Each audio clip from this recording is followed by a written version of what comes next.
आत्मदर्शन TV की ओर से इस बाइबल स्टडी प्रोग्राम में मैं आप सबों का हार्दिक स्वागत करता हूं। एपिसोड 45 हबाकुक का ग्रंथ। हबाकुक के ग्रंथ के 3 अध्याय हैं। हबाकुक के ग्रंथ के अध्ययन के समय मैं 7 मुख्य बिंदुओं पर प्रकाश डालना चाहता हूं। सबसे पहले प्रस्तावना, दूसरा हबाकुक के ग्रंथ का लेखक, तीसरा ग्रंथ का समय, चौथा हबाकुक के ग्रंथ में क्रिस्त, पांचवा हबाकुक के ग्रंथ के मुख्य शब्द, आयतें और अध्याय, छठवां ग्रंथ का सर्वेक्षण और सातवां हबाकुक के ग्रंथ की मुख्य शिक्षा। अब आइए हम प्रस्तावना को देखते हैं। पहला बिंदु, हबाकुक ने बाबुल के आक्रमण से यूदा की जो दुर्दशा हुई थी उस समय नबी के रूप में कार्य किया। नबियों ने बार बार यूदा को अपने पापों के लिए पश्चाताप करने का आह्वान किया था, लेकिन यूदा ने अपने पापों से मुंह नहीं मोड़ा। हबाकुक ने प्रभु से पूछा, कब तक ऐसी परिस्थिति बनी रहेगी? तब ईश्वर ने उसे उत्तर दिया कि अत्याचारी बाबुल यूदा के सुधार का साधन है। हबाकुक का ग्रंथ अध्याय 1 वाक्य संख्या 6। हबाकुक के ग्रंथ की विशेषता यह है कि नबी अपने लोगों की ओर से ईश्वर से अनुनय विनय करता है, जो शत्रुओं के आक्रमण के कारण असुरक्षा और निर्बलता का अनुभव करते हैं। सामान्यतः निर्वासन के पूर्व नबी इज़राइलियों के ईश्वर के प्रति ईमानदार न रहने के कारण उन्हें फटकारते हैं, लेकिन हबाकुक लोगों का प्रतिनिधि होने के नाते उनके दुख को ईश्वर के समक्ष रखता है और उनके लिए प्रार्थना करता है। नबी अंगीकार करता है कि जो धर्मी है वह अपने विश्वास के कारण सुरक्षित रहेगा। हबाकुक का ग्रंथ अध्याय 2 वाक्य संख्या 4। हबाकुक ईश्वर के मार्गों को पूर्ण रूपेण समझने में असमर्थ है, फिर भी वह ईश्वर की प्रज्ञा की स्तुति करते हुए ग्रंथ का समापन करता है। अब हम दूसरे मुख्य बिंदु पर आते हैं, हबाकुक के ग्रंथ का लेखक।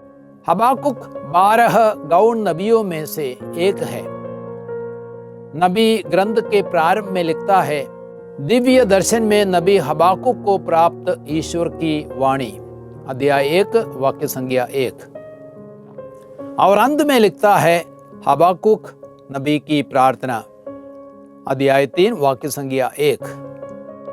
इससे यह स्पष्ट है कि हबाकुक ग्रंथ का लेखक है। एक नबी के रूप में अपना परिचय यह दर्शाता है कि उसे लोगों द्वारा मान्यता प्राप्त थी।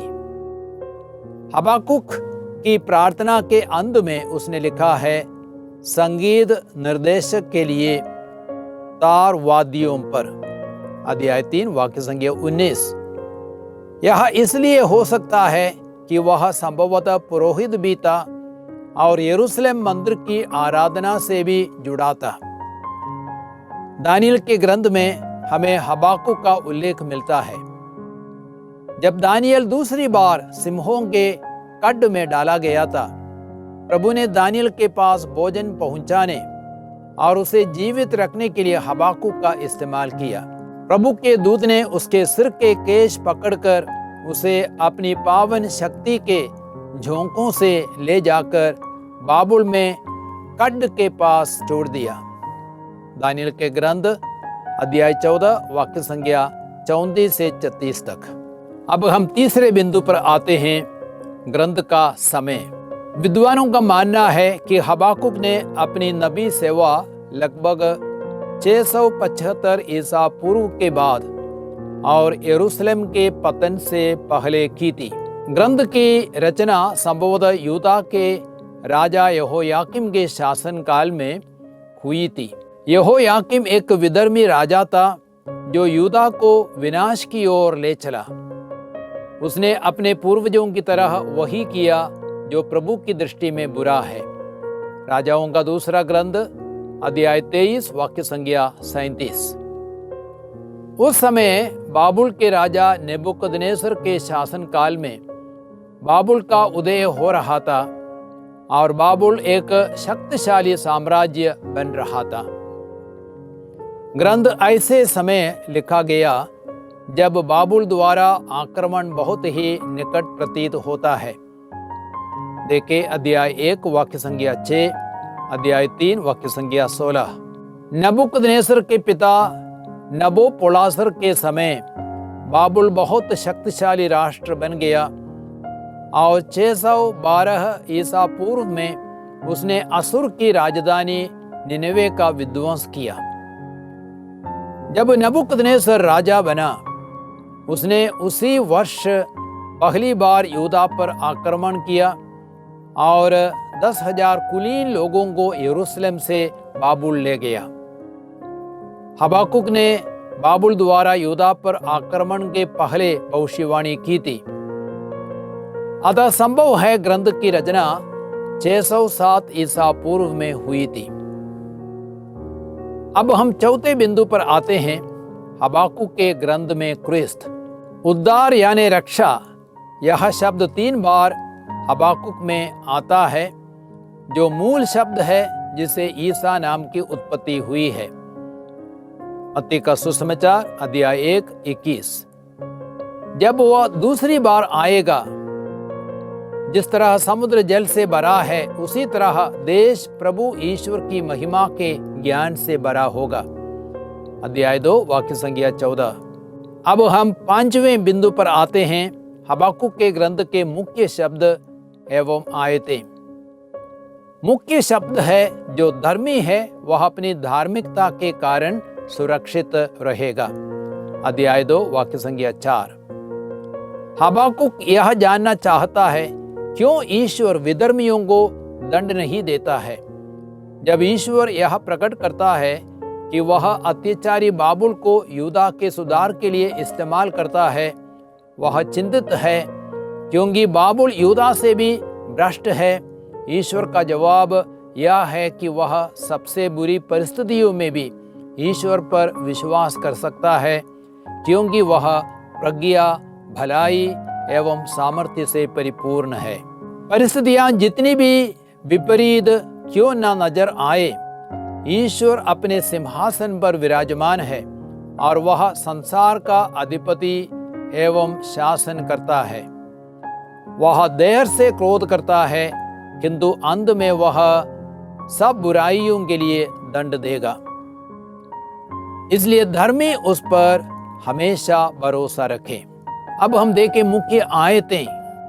एक मुख्य आयत है अध्याय 2 वाक्य संख्या 4, जहाँ भी लिखा गया है, जो दुष्ट है वह नष्ट हो जाएगा, जो धर्मी है वह अपनी धार्मिकता के कारण सुरक्षित रहेगा। और दूसरी मुख्य आयत है अध्याय 3 वाक्य संख्या 17 से 19 तक। अंजीर के पेड़ में कलियां नहीं खिलती, दाखबारियां नहीं फलती, जैतून की फसल निराश करती है, खेतों में अनाज नहीं है, भेड़ बकरियों की संख्या कम होती गई है और बाड़ों में गाय बैल नहीं रहे। तब भी मैं प्रभु के कारण प्रसन्न होऊंगा, अपने उद्धारक ईश्वर के कारण आनंद मनाऊंगा। प्रभु ईश्वर मेरा बल, वह मेरे पैरों को हिरणी की गति देता और मुझे पर्वत पर चढ़ने का सामर्थ्य देता है। संगीत निर्देशक के लिए तार वाद्यों पर। अब हम देखते हैं मुख्य अध्याय कौन सा है। मुख्य अध्याय है हबाकुक अध्याय 3। इस ग्रंथ का अंत बहुत ही विजयमान है, विशेषकर अध्याय 3 17 से 19।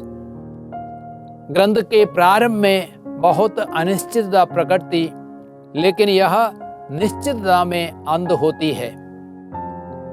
शिकायत विश्वास में परिवर्तित होती है। अध्याय 3 धर्म ग्रंथ में सबसे प्रतापी एवं तेजस्वी भाग है। क्योंकि वह इतिहास के अतीत एवं भविष्य में ईश्वर की महिमा का वर्णन करता है। अब हम छठवें मुख्य बिंदु पर आते हैं, ग्रंथ का सर्वेक्षण। ग्रंथ को 3 भागों में विभाजित किया जा सकता है। पहला भाग ईश्वर और नबी का वार्तालाप, अध्याय 1 वाक्य संज्ञा 1 से लेकर अध्याय 2 वाक्य संज्ञा 4 तक। हबाकुक ईश्वर के साथ पहले वार्तालाप में सवाल उठाता है, यूदा के अधर्म कब तक सहन करेंगे और उसे दंडित नहीं करेंगे। यूदा के लोग अपने को दंड मुक्त समझकर पाप करते जाते हैं और न्याय को विकृत करते हैं। अध्याय 1 वाक्य संज्ञा 1 से 4 तक। ईश्वर का जवाब यह है कि वह पापी यूदा को सुधारने के लिए खूंखार बाबुल को एक छड़ी के रूप में इस्तेमाल करेंगे। प्रभु कहते हैं, मैं कल्दइयों को उकसाऊंगा। वह क्रूर और पराक्रमी जाति है जो पृथ्वी के कोने कोने तक फैलकर अन्य देशों का कब्जा कर लेती है। वे भय और आतंक फैला देते हैं। अध्याय 1 वाक्य संज्ञा 5 से 11 तक। अब हबाकुक ईश्वर के साथ अपना दूसरा वार्तालाप करता है। ईश्वर के जवाब से हबाकुक उलझन में पड़ जाता है और सवाल उठाता है कि कैसे न्यायी ईश्वर यूदा को दंडित करने के लिए बाबुल का इस्तेमाल कर सकता है, जो यूदा से कई गुना ज्यादा भ्रष्ट, क्रूर एवं खूंखार है। प्रभु ने कहा, जो दुष्ट है वह नष्ट हो जाएगा, जो धर्मी है वह अपनी धार्मिकता के कारण सुरक्षित रहेगा। अध्याय 2 वाक्य संज्ञा 3 से 4 तक। अब सर्वेक्षण के दूसरे भाग को हम देखते हैं, अत्याचारियों की निंदा। अध्याय 2 वाक्य संज्ञा 5 से 20 तक।